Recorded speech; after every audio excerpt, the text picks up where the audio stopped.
पूर्ण घरामध्ये एक प्रकारचं शांत वातावरण निर्माण झालं होतं। असं वाटत होतं की वादळ येण्याच्या आधीची ही शांतता आहे। मोबाईलवर मेसेज आला होता की फायनल हिअरिंग आहे। त्यानंतर स्वाती आणि सागर या दोघांचं नातं कायमचं तुटणार होतं। मनात नसताना पण स्वातीचं मन सागरच्या कडेनेच घुमत होतं। गेल्या वेळेस जज साहेब तिला म्हणाले होते की लग्न काही भावल्यांचा खेळ नाही, जेव्हा मनात आलं तर खेळला आणि जेव्हा मनात आलं तेव्हा तोडला। तुम्ही दोघे नवरा बायको आहात, एकदा तुमच्या नात्याला चान्स देण्याचा प्रयत्न करा, एकमेकांना माफ करा। 3 महिन्याचा अवधी त्या दोघांना जज साहेबांनी दिला होता, पण या 3 महिन्यात दोघांनी पण काहीच प्रयत्न केले नाही। दोघांना पण त्यांचा अहंकार त्यांना प्रिय होता। स्वाती एका हॉस्पिटलमध्ये नर्सचं काम करत होती, सागर पण चांगल्या कंपनीमध्ये काम करत होता। परंतु आज कोर्टमध्ये जाण्याच्या आधी त्यांच्या मनात वेगळेच भाव निर्माण झाले होते। ती विचार करते की माहीत नाही सागर मला काय म्हणेल, त्याचं काय मत असेल। आता सागर शिवायच तिला पूर्ण आयुष्य काढायचे होते। हातपाय तोंड धुतल्यानंतर स्वाती आरशासमोर येऊन उभी राहिली। तिने आरशामध्ये पाहिले तर तिचे केस पूर्णपणे विस्कटून गेले होते। तिचं आयुष्य एवढं वेगळ्या वळणावर होतं की तिला केस व्यवस्थित करून पण वाटत नव्हते। नाश्त्याचा टाइम झाला होता। तिचे वडील शामराव तिला आवाज देत होते। वडिलांचा आवाज ऐकून ती लगेचच हॉलमध्ये आली। हॉलमध्ये पण सगळे बसले होते, तिथे पण खूप शांतता होती। स्वातीला पाहिल्यावर तिचे वडील हलकेसे हसले आणि म्हणाले, "य बाळा, तू पण आमच्यासोबत नाश्ता कर." हा म्हणून शांतपणाने स्वाती नाश्ता करायला बसली।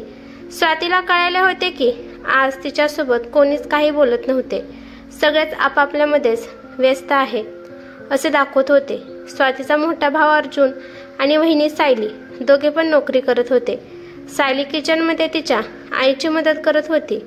तोपर्यंत तिथे स्वातीचा भाऊ अर्जुन पण तिथे आला आणि त्याने सगळ्यांना गुड मॉर्निंग विश केले।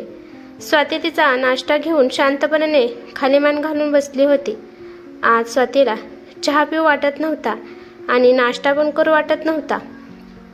त्यानंतर स्वातीच्या समोर येऊन तिची वहिनी सायली पण बसली आणि तोंडावर कुटील हास्य घेऊन ती म्हणाली की स्वाती, आज तर कोर्टमध्ये तुझी फायनल हिअरिंग आहे ना? म्हणून स्वातीने उत्तर दिले। मग स्वाती, तुला मग आज सागरची आठवण येत आहे का? तुझा चेहरा तू आरशामध्ये पाहिला आहेस का? तू तुझे केस पण व्यवस्थित केले नाहीत ना? चेहऱ्यावर मेकअप केला आहेस? तुझे किती विचित्र हालत बनवली आहेस। सायलीच्या तोंडून निघालेले शब्द एका बाणाप्रमाणे जाऊन स्वातीच्या हृदयावर वार करत होते। सायलीच्या बोलण्यावर स्वाती काहीच बोलली नाही।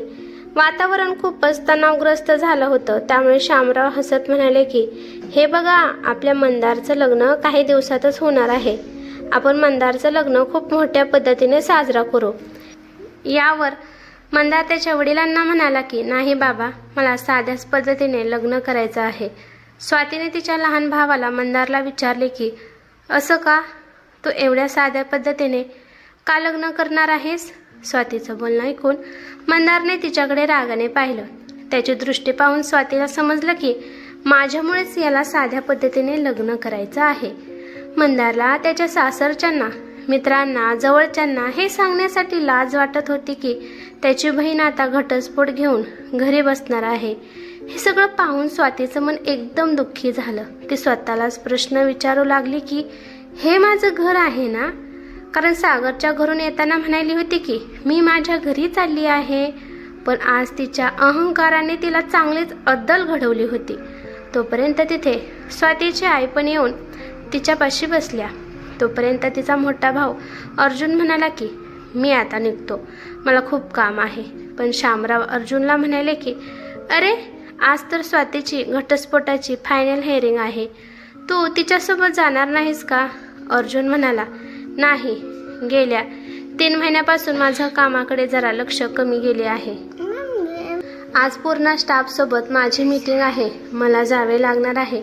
स्वातीची काळजी फक्त तिच्या आई वडिलांना होती, बाकीच्यांना कोणालाच तिची काळजी नव्हती। अर्जुन स्वातीला म्हणाला, स्वाती, तुला जाता जाता मी कोर्टमध्ये सोडून जातो। असं कर, मी तयार झालो आहे, तू पण लवकर तयार होऊन ये। स्वाती म्हणाली, ठीक आहे, फक्त मला कपडे बदलायचे आहेत आणि मग मी लगेच येते। सायली म्हणाली की अगं स्वाती, तू अशीच कोर्टमध्ये जाणार आहेस का? तुला अजून तुझ्या नवऱ्याची आठवण येत आहे का? तुझा अवतार पाहून आम्ही काय समजायचं? आपल्या बायकोच्या बोलण्याकडे दुर्लक्ष करत अर्जुन स्वातीला तयार होण्यासाठी सांगतो आणि गाडीमध्ये बसून तिची वाट पाहतो. गेल्या 10 महिन्यापूर्वी स्वाती सागरचं घर सोडून आली होती. बाहेरून अर्जुनच्या गाडीचा हॉर्न तिच्या कानात वाजत होता. तिने लवकर तिचा आवरला आणि बॅग आणि कागदपत्र घेऊन ती तशीच लगेच बाहेर पडली. ती शांतपणाने येऊन गाडीमध्ये बसली. पूर्ण रस्त्यामध्ये अर्जुन तिला एक शब्द पण बोलला नाही. राहून राहून तिला तिचा भूतकाळ आठवत होता. सागर तिच्या वडिलांचा शामरावरावांच्या मित्राचा मुलगा होता. त्यामुळे लग्नाच्या आधी सागरचं घरी येणं जाणं होत होतं. लहानपणापासून ते दोघे मित्र होते आणि मित्रता कधी प्रेमात बदलली हे त्यांना समजलेच नाही. दोघे पण एका जातीचे होते, त्यामुळे कोणालाच या दोघांच्या नात्याबद्दल फरक पडला नाही. अजिबात वेळ न घालवता लगेचच त्या दोघांचे धूमधडाक्यात लग्न लावून दिले. स्वातीला तर सागरची साथ मिळाली म्हणून खूप खुश होती, कारण तिला तिचं प्रेम मिळालं होतं. शिवाय तिचं सासर पण तिच्या ओळखीचं होतं, त्यामुळे तिला जास्त काही त्रास झाला नाही. पण तिचं लग्न झाल्यावर तिचे सासू सासरे गावाकडे जाऊन राहिले होते, कारण गावाकडे शेती होती आणि शेतीचं पाहण्यासाठी ते गावाकडे गेले. आता सागरची काळजी करण्यासाठी स्वाती आहे म्हणून त्याचे आई वडील पण निश्चिंत गावाकडे गेले होते. स्वाती आणि सागर दोघे पण चांगल्या कामाला होते, पण हळूहळू त्या दोघांमध्ये चिडचिड निर्माण होऊ लागली. आता सागर तिचा नवरा झाला होता. प्रत्येक गोष्टी तो आता काटकसर करण्याबाबतीत तिला बोलत होता. दोघांचे विचार एकमेकांना जुळत नव्हते. स्वातीला घरातलं काम करायला अजिबात आवडत नव्हतं, परंतु सागरला वाटत होतं की एकदा तरी टायमाला स्वातीने तिच्या हातून स्वयंपाक बनवून त्याला खाण्यासाठी द्यावे, शिवाय त्याची काळजी पण घ्यावी. परंतु नवऱ्याची काळजी घेणे, घर स्वच्छ ठेवणे, घरात लक्ष देणे हे मात्र स्वातीला अजिबात आवडत नव्हतं. तो तिला खूप काही समजून सांगत होता, पण त्याचं सांगणं म्हणजे स्वातीला वाटत होतं की तो तिच्यावर जास्तच डिपेंड आहे. त्यामुळे सागरचा स्वभाव खूप चिडचिडा होऊ लागला. दोघांमध्ये छोट्या छोट्या गोष्टीवरून भांडणे होऊ लागली. घरात सागर पण काम करत होता, परंतु तो म्हणत होता की आपण दोघांनी मिळून घरातली कामे करून घर स्वच्छ ठेवू, काटकसर करून मिळून भाजी आणू, मिळून किराणा आणू. पण तिला वाटायचं की हे सगळं पुरुषांचे काम आहेत, मी का करू? स्वातीने 2-3 दिवस झाले तरी तिची बेडरूम स्वच्छ केली नव्हती. त्यामुळे रागात सागर तिला म्हणाला की कमीत कमी बेडरूम तरी स्वच्छ करायची, परंतु ती त्याला उलट उत्तर देऊ लागली. त्यामुळे तो रागात म्हणाला की हे बघ, हे माझं घर आहे, त्यामुळे या घरात कसं राहायचं हे मी ठरवणार आहे. मग स्वाती पण रागात म्हणाली की ठीक आहे, हे जर तुझं घर आहे तर तूच तुझ्या घरात आनंदाने राहा, मी माझ्या घरी निघून जाणार आहे. आणि खूप अहंकाराने स्वाती तिचं सामान घेऊन माहेरी निघून आली. स्वाती निघून गेल्यावर रागाच्या तावात सागरने पण तिला घटस्फोटाची नोटीस पाठवली. दोघांच्या परिवारातील वडीलधाऱ्या माणसांनी त्या दोघांना समजून सांगितले होते, पण दोघे पण नातं टिकवण्याचा प्रयत्न करत नव्हते. गेल्या 10 महिन्यापूर्वी स्वाती आणि सागर कोर्ट कचेरीच्या फेऱ्या मारत आहेत. दोघांच्या वकिलांनी त्या दोघांची पण केस पाहिली, परंतु त्या दोघांमध्ये सिरियस असं काहीच नव्हतं. एकमेकांनी जर एकमेकांना समजून घेतले तर ते दोघे अजून एकत्र येऊ शकतात असं त्यांना वाटत होतं. पण स्वातीला लवकरात लवकर सागरपासून मोकळं व्हायचं होतं. पण आजकालच्या दिवसात घरचं वातावरण पाहून तिला तिचं मन काहीतरी दुसरं सांगत होतं. ती खूप शहाणपणाने तिच्या माहेरच्या घरी आली होती की हे माझं घर आहे, पण आज तिला तिचंच घर परकं वाटत होतं. अचानक अर्जुनने गाडीचा हॉर्न वाजवला आणि म्हणाला की अगं स्वाती, कुठे हरवली आहेस? किती वेळ झालं मी तुला आवाज देत आहे, तुझी तब्येत तर ठीक आहे ना? स्वाती म्हणाली की मी ठीक आहे, फक्त थोडं डोकं दुखत आहे. स्वाती गाडीतून खाली उतरली आणि अर्जुन तिला म्हणाला, मला माफ कर, आज माझी मीटिंग आहे, नाहीतर मी तुझ्यासोबत आलो असतो. आज तुला एकटीला सगळं हँडल करावे लागेल. स्वाती म्हणाली, काही हरकत नाही दादा, मी सगळं मॅनेज करते. जसा तिने दरवाजा लावला तसा अर्जुन लगेचच तेथून निघून गेला. आज आपली बहीण कोणत्या मनस्थितीतून जात आहे याबाबतीत अर्जुनला काहीच घेणे देणे नव्हते. म्हणायला तिला आई वडील आहेत, 2 भाऊ आहेत, वहिनी आहेत, पण आज तिच्या पाठीशी कोणी पण खंबीरपणे उभा नाही. आज माझ्या आयुष्याचा निर्णय मलाच घ्यावा लागेल. मी तर माझ्या घरासाठी एक ओझंच बनली आहे. जड पावलांनी स्वाती तिच्या मार्गाकडे निघाली, जिथे तिथे भाग्य लिहिले होते. तिच्या वकिलांनी तिला एका खोलीत बसायला नेले. तिथे 5-6 खुर्च्या बसायला ठेवल्या होत्या. थोड्या वेळाने सागर पण त्याच्या वकिलासोबत तिथे पोहोचला. स्वातीने जेव्हा सागरकडे पाहिलं तेव्हा ती त्याला पाहतच राहिली. तो खूपच अशक्त झाला होता. त्याची दाढी वाढली होती, केस पण विस्कटलेले होते. तो कुठेतरी हरवला आहे असं तिला जाणवलं. त्याच्या डोळ्यामध्ये पाहून स्वातीला समजले की रात्रभर सागर रडत होता.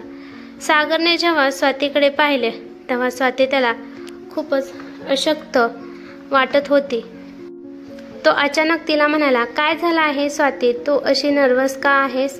स्वाती म्हणाली की कदाचित मला ताप आहे, त्यामुळे माझी अशी हालत झाली आहे.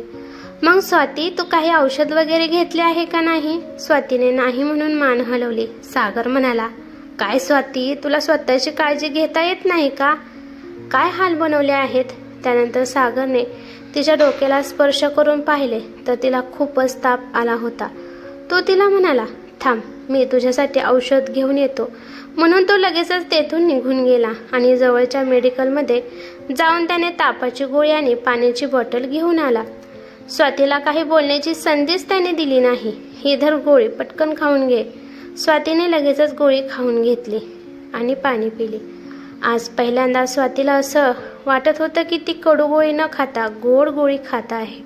थोड्या वेळानंतर जज साहेब पण येऊन त्यांच्या खुर्चीवर बसले आणि आपल्या चष्म्यातून त्या दोघांना घुरून पाहत विचारले की मग सांगा, तुम्ही दोघांनी काय निर्णय घेतला आहे? जज साहेबांचं बोलणं ऐकून दोघे पण शांत बसले. त्यांना शांत बसलेलं पाहून जज साहेब ओरडले, म्हणाले की तुम्ही एका चांगल्या पदावर नोकरी करता, शिकलेले आहात, तरी पण तुम्ही बेजबाबदार कपल्स आहात. तुमच्यापेक्षा तर हुशार रस्त्यावर राहणारे जोडपे, शेतात काम करणारे जोडपे हुशार आहेत. कष्ट करून ते एकत्र राहत आहेत. त्या गरिबांना नवरा बायकोचं नातं काय आहे हे समजतं. जेवढे दिवस सोबत राहतात तेवढे दिवस त्यांचं नातं घट्ट होत जाते आणि ते आपल्या आयुष्यात एकदम आनंदी असतात. आणि तुम्ही दोघे असे आहात की तुम्हाला तुमचा निर्णय सुद्धा घेण्यासाठी विचार करावा लागतो.